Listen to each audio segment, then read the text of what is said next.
Welcome back to Classic Literature Free Audiobooks. Now, let the story continue with The Hound of the Baskervilles. Chapter 5. Three broken threads. Sherlock Holmes had, in a very remarkable degree, the power of detaching his mind at will. For 2 hours, the strange business in which we had been involved appeared to be forgotten, and he was entirely absorbed in the pictures of the modern Belgian masters. He would talk of nothing but art, of which he had the crudest ideas, from our leaving the gallery until we found ourselves at the Northumberland Hotel. "Sir Henry Baskerville is upstairs expecting you," said the clerk. "He asked me to show you up at once when you came." "Have you any objection to my looking at your register?" said Holmes. "Not in the least." The book showed that 2 names had been added after that of Baskerville. One was Theophilus Johnson and family, of Newcastle, the other Mrs. Oldmore and maid, of High Lodge, Alton. "Surely that must be the same Johnson whom I used to know," said Holmes to the porter. "A lawyer, is he not, grey-headed, and walks with a limp?" "No, sir, this is Mr. Johnson, the co-loaner, a very active gentleman not older than yourself." "Surely you are mistaken about his trade." "No, sir. He has used this hotel for many years, and he is very well known to us." "Ah, that settles it. Mrs. Oldmore, too. I seem to remember the name. Excuse my curiosity, but often in calling upon one friend one finds another." "She is an invalid lady, sir. Her husband was once mayor of Gloucester. She always comes to us when she is in town." "Thank you. I am afraid I cannot claim her acquaintance. We have established a most important fact by these questions, Watson," he continued in a low voice as we went upstairs together. "We know now that the people who are so interested in our friend have not settled down in his own hotel. That means that while they are, as we have seen, very anxious to watch him, they are equally anxious that he should not see them. Now this is a most suggestive fact." "What does it suggest?" "It suggests, halloa, my dear fellow, what on earth is the matter?" As we came round the top of the stairs, we had run up against Sir Henry Baskerville himself. His face was flushed with anger, and he held an old and dusty boot in one of his hands. So furious was he that he was hardly articulate, and when he did speak, it was in a much broader and more Western dialect than any which we had heard from him in the morning. "Seems to me they are playing me for a sucker in this hotel," he cried. "They'll find they've started in to monkey with the wrong man unless they are careful. By thunder, if that chap can't find my missing boot, there will be trouble. I can take a joke with the best, Mr. Holmes, but they've got a bit over the mark this time." "Still looking for your boot?" "Yes, sir, and mean to find it." "But surely you said that it was a new brown boot." "So it was, sir, and now it's an old black one." "What, you don't mean to say?" "That's just what I do mean to say. I only had 3 pairs in the world, the new brown, the old black, and the patent leathers, which I am wearing. Last night they took one of my brown ones, and today they have sneaked one of the black." "Well, have you got it? Speak out, man, and don't stand staring." An agitated German waiter had appeared upon the scene. "No, sir. I have made inquiry all over the hotel, but I can hear no word of it." "Well, either that boot comes back before sundown, or I'll see the manager and tell him that I go right straight out of this hotel." "It shall be found, sir. I promise you that if you will have a little patience it will be found." "Mind it is, for it's the last thing of mine that I'll lose in this den of thieves." "Well, well, Mr. Holmes, you'll excuse my troubling you about such a trifle. I think it's well worth troubling about." "Why, you look very serious over it." "How do you explain it?" "I just don't attempt to explain it. It seems the very maddest, queerest thing that ever happened to me." "The queerest, perhaps," said Holmes thoughtfully. "What do you make of it yourself?" "Well, I don't profess to understand it yet. This case of yours is very complex, Sir Henry.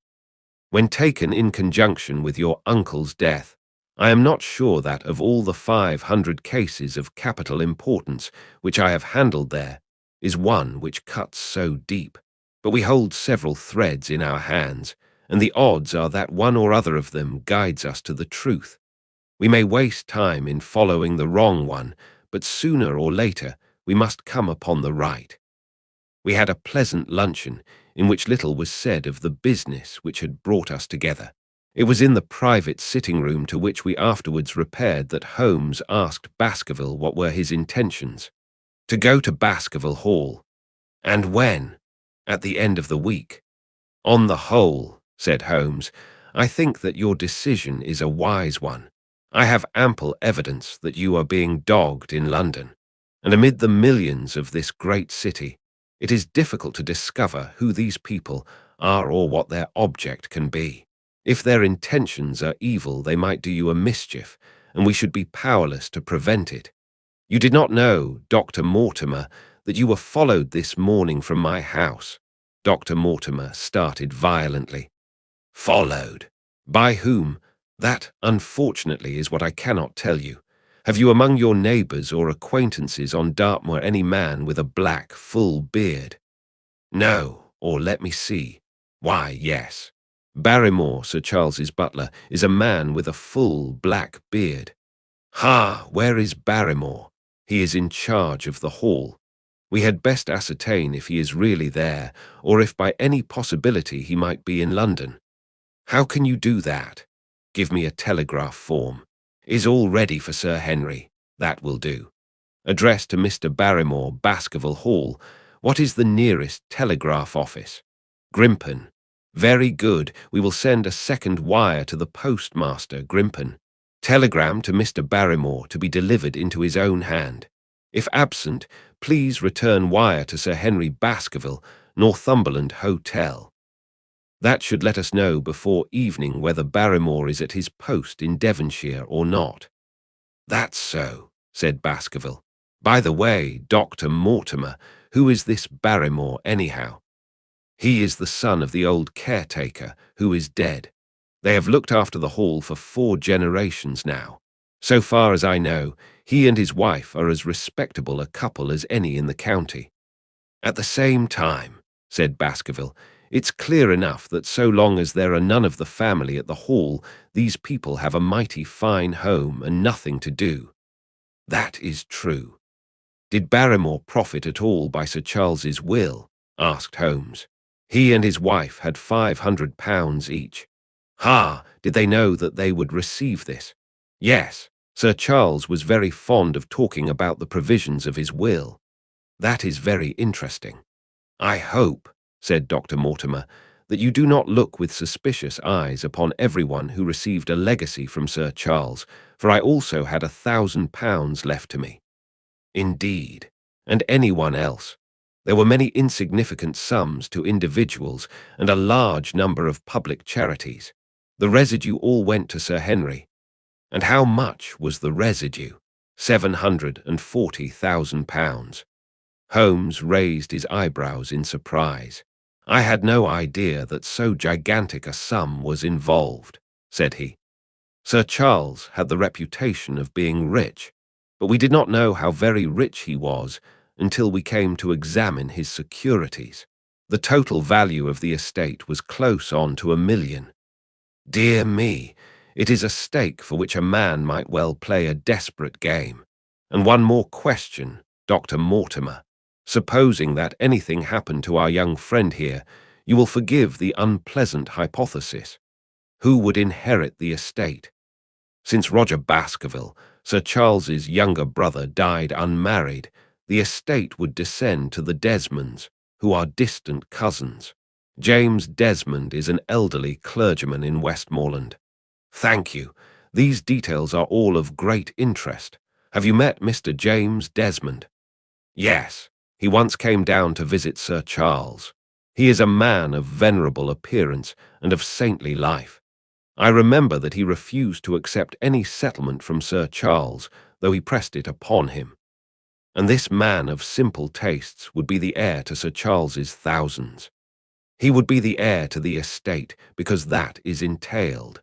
He would also be the heir to the money, unless it were willed otherwise by the present owner, who can, of course, do what he likes with it. And have you made your will, Sir Henry? No, Mr. Holmes, I have not.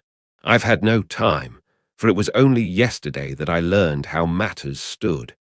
But in any case, I feel that the money should go with the title and estate. That was my poor uncle's idea. How is the owner going to restore the glories of the Baskervilles if he has not money enough to keep up the property? House, land, and dollars must go together. Quite so. Well, Sir Henry, I am of one mind with you as to the advisability of your going down to Devonshire without delay. There is only one provision which I must make. You certainly must not go alone. Dr. Mortimer returns with me. But Dr. Mortimer has his practice to attend to, and his house is miles away from yours. With all the good will in the world, he may be unable to help you. No, Sir Henry, you must take with you someone, a trusty man, who will be always by your side. Is it possible that you could come yourself, Mr. Holmes?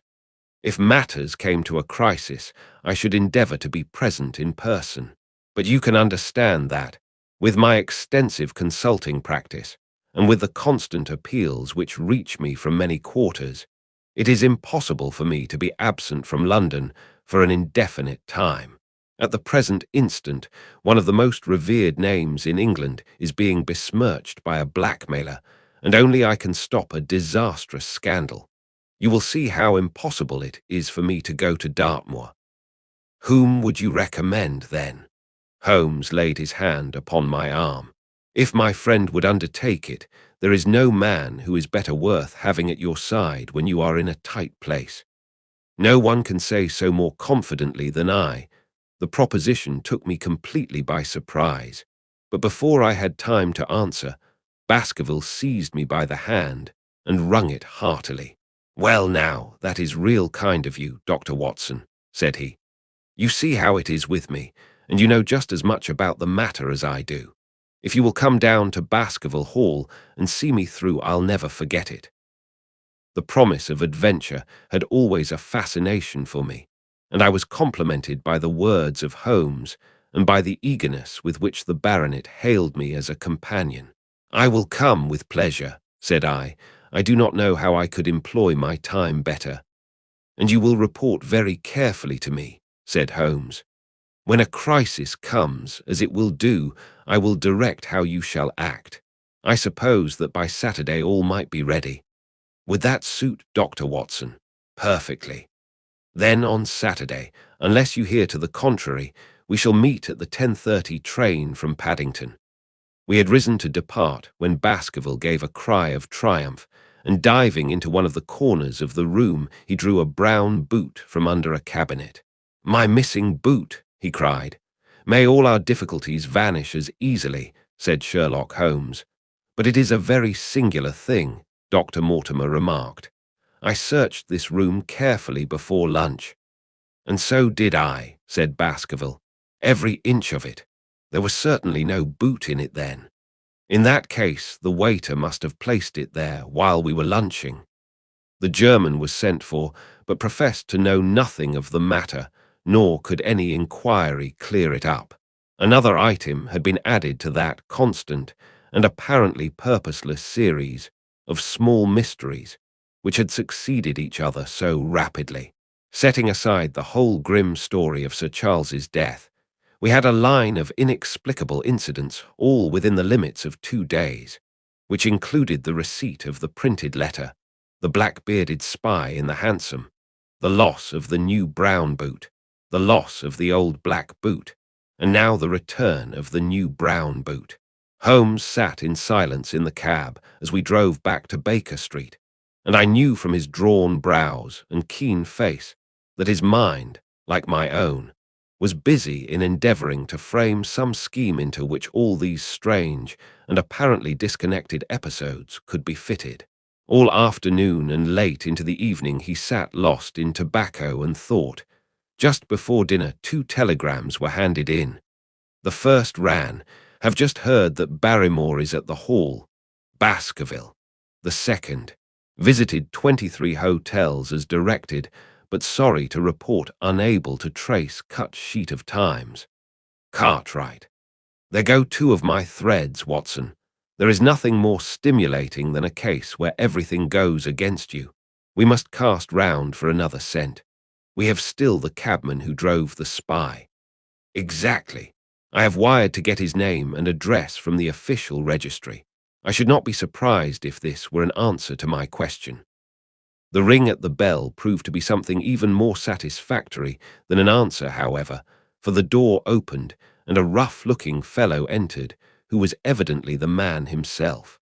I got a message from the head office that a gent at this address had been inquiring for number 274, said he. I've driven my cab this 7 years, and never a word of complaint. I came here straight from the yard to ask you to your face what you had against me.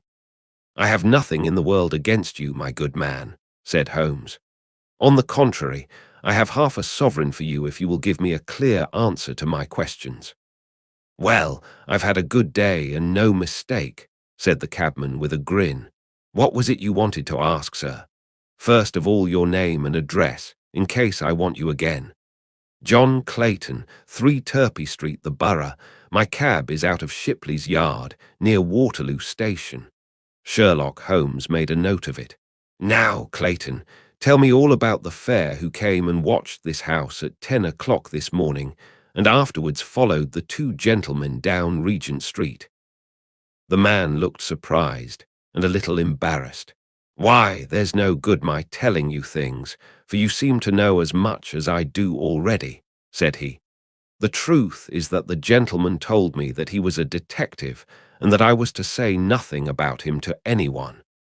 My good fellow, this is a very serious business, and you may find yourself in a pretty bad position if you try to hide anything from me.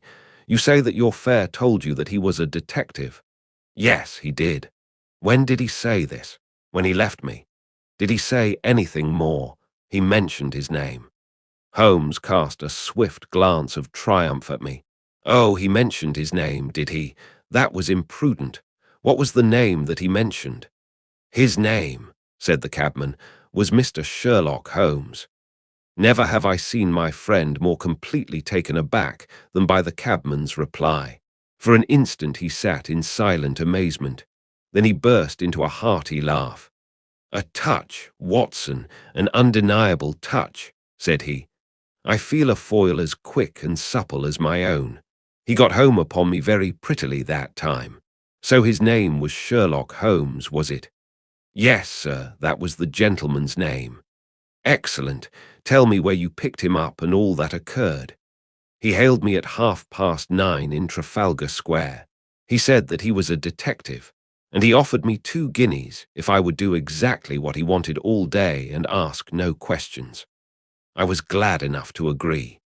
First, we drove down to the Northumberland Hotel and waited there until 2 gentlemen came out and took a cab from the rank. We followed their cab until it pulled up somewhere near here. This very door, said Holmes. Well, I couldn't be sure of that, but I dare say my fare knew all about it. We pulled up halfway down the street and waited an hour and a half. Then the 2 gentlemen passed us, walking, and we followed down Baker Street and along. I know, said Holmes, until we got 3/4 down Regent Street. Then my gentleman threw up the trap, and he cried that I should drive right away to Waterloo Station as hard as I could go. I whipped up the mare, and we were there under the 10 minutes. Then he paid up his 2 guineas, like a good one, and away he went into the station. Only just as he was leaving, he turned round and he said, "It might interest you to know that you have been driving Mr. Sherlock Holmes. That's how I come to know the name." I see, and you saw no more of him, not after he went into the station. And how would you describe Mr. Sherlock Holmes? The cabman scratched his head. Well, he wasn't altogether such an easy gentleman to describe. I'd put him at 40 years of age, and he was of a middle height, 2 or 3 inches shorter than you, sir. He was dressed like a toff, and he had a black beard cut square at the end and a pale face. I don't know as I could say more than that. Colour of his eyes? No, I can't say that. Nothing more that you can remember? No, sir. Nothing. Well then, here is your half-sovereign. There's another one waiting for you if you can bring any more information. Good night. Good night, sir, and thank you. John Clayton departed chuckling, and Holmes turned to me with a shrug of his shoulders and a rueful smile. Snap goes our third thread, and we end where we began, said he. The cunning rascal.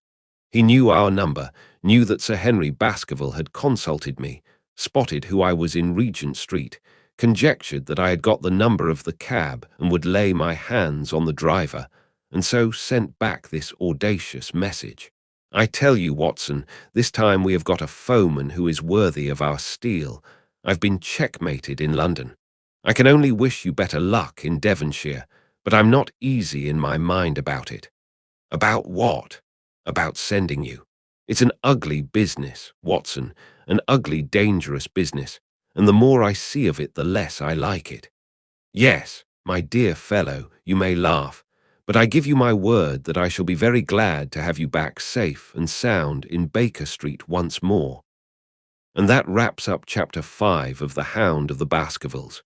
If you enjoyed it, please like the video and share your thoughts in the comments. Want to keep listening?